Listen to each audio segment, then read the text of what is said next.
Hi everybody, it's me again in all my glory. This time around we're just going to focus on more of the clinical side and definitions of what diabetes is. And the first thing that came up when I did a Google search was this particular definition for diabetes. And it says a metabolic disease in which the body's inability to produce any or enough insulin causes elevated levels of glucose in the blood.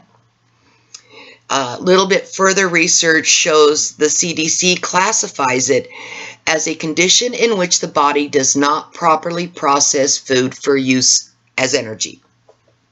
While both of these definitions are correct, neither one of them really defines how serious or scary this disease is. And as I researched for more definitions or more explanations, I found a huge amount of quote-unquote information out there. And this is why so many people get scared or overwhelmed or just flat don't understand what's going on with their body. And that's why it's so very important to make sure that you're getting your information from reliable sources, but that you're also following up that information that you get with your doctor. And your doctor is going to help you understand which parts of these definitions apply to you and maybe which ones don't, or even which ones are just flat out myth and not even true. So, there's never anything as a dumb question. Never be afraid to ask your doctor or ask me or ask anybody for information on this. So let's break it down just a little bit more. How does diabetes work or not, I guess, depending on how you look at it? And your pancreas actually does several different jobs, but for this one we're only going to focus on the insulin production part of it. The insulin is produced in your pancreas and released into the bloodstream. Now, for those without diabetes, it's no big deal. I mean, it just happens automatically. You eat, and whatever you eat that gets turned into glucose needs to be broken down by your insulin, and the pancreas just releases that amount, and you're good to go. So that's, it isn't even anything that you think about or even have to think about. For those of us with diabetes, and it doesn't really even matter what type, for those of us with diabetes, it's a whole different story. And for right now, I'm just going to start with 3 types of diabetes. And there seems to be, the more I look into this, they're really starting to classify these into smaller and more groups. So for right now, we're going to cover just 3 of them as far as definitions go.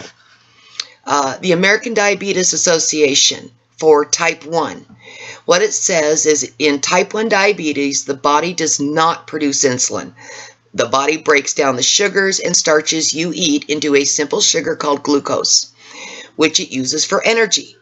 Insulin is a hormone that the body needs to get glucose from the bloodstream into the cells of the body. With the help of insulin therapy and other treatments, even young children can learn to manage their condition and live long, healthy lives. And that's something that I really want to stress.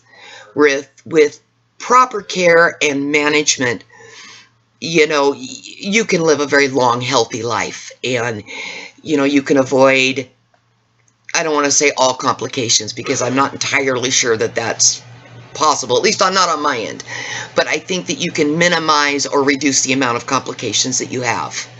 So moving on to the next one, and this one's a new one for me. I just happened to find this definition at the Mayo Clinic's website, and it says type 1.5 or latent autoimmune diabetes in adults, LADA, is a slow progressing form of autoimmune diabetes.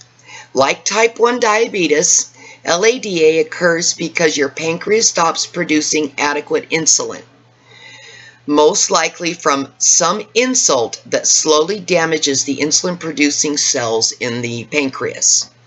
But unlike type 1 diabetes, with LADA, you often won't need insulin for several months up to years after you've been diagnosed. Now, that doesn't mean you don't have to treat it.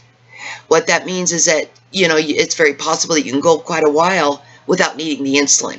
There are medications and diets and exercises and a lot of plans out there that can help you manage it without the insulin. And then lastly, the last one I want to cover, I also got from the Mayo Clinic, and it's type 2 diabetes. It says with type 2 diabetes, your body either resists the effects of insulin, a hormone that regulates the movement of sugar into your cells, or doesn't produce enough insulin to maintain a normal glucose level. So that one typically can be treated with diet and exercise or pills. On occasion, some type 2 diabetics do need to be eventually put on insulin. So, there's just 3 of them. There's several more out there.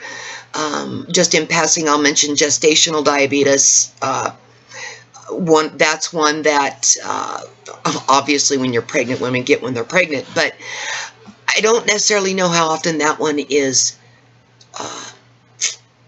tested for. I don't know if it's something that they wait and just decide that, well, it doesn't run in your family, so we're not going to test, or do they say, well, we just test automatically? I really don't know, but if any of you do know, please feel free to share that with me. I'd love to have that information. Now, these are all very simplified explanations, and it pretty much covers the basic function of insulin and the pancreas's part in that. Now, this little tiny part that I have covered just right now shows exactly why there's so much misinformation out there and why it's so very important that we get this conversation going and get this out there to as many people as we can. Personal experiences, I think, tend to have a bigger impact on people's knowledge and their feelings about a disease or a condition than just clinical explanations. I think if somebody can get out there and share their story, and maybe somebody that's struggling really hard says, oh, boy, I have exactly the same thing going on. You mean that's normal? It's going to make it a whole lot easier. And believe me, there are very few things that you are going through that at least one of us hasn't already gone through, or maybe we're even going through it now. So, share with me your stories, maybe even your diagnosis story. I'm hoping next week to be able to share a little bit of mine with you. It was actually quite a surprise to me. So, share me some of your stories, share any anecdotes, any information that you've got that maybe you haven't even heard here as far as definitions go. What have you been told that diabetes is to you? Because it is going to vary a lot from person to person. So don't take these as gospel, but they are a really good starting point. I'll put these links down below in the box. Please subscribe down below. I'm available to you. Comment there. You can actually follow me on Facebook at facebook.com/TiltonDiabetes. My Twitter is at Michelle Dronin T. So follow me. You can follow me here. You can comment. I'm open to any kind of suggestions you guys have. Let's talk about this and really get this going. Thank you so much, and I look forward to talking with you again next week. Bye.